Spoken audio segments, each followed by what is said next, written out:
So in question 2, we are told that students are given an unknown circuit component which is connected to a 500 ohm resistor. We're asked to experimentally determine whether the component is a resistor or an uncharged capacitor. In part 1 of A, we need to complete the diagram. We need to use standard circuit equipment to determine whether the component is a resistor or a capacitor. So what we can do here is, well, firstly, we should complete the circuit. So we should connect it all up, and we should add a battery as well. And then what we can do is connect a voltmeter across our circuit component, so we can measure the change of voltage as a function of time across the component, which we will talk about now in part 2. As in part 2, we are asked to describe the procedure that we would use here with our diagram set up.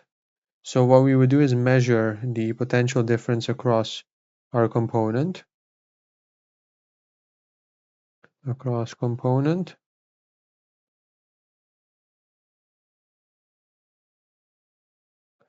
and we would measure this at 2 times, at the start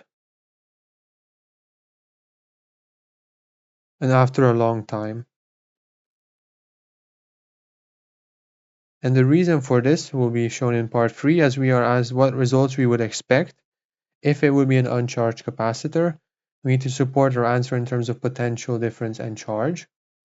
And well, what we can say is that for current,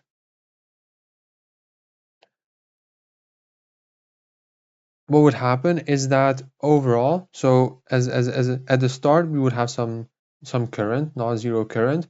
However, after a long time, the current would become zero. After a long time, current tends to zero. And the reason for this is that charge builds up on the capacitor and charge stops flowing.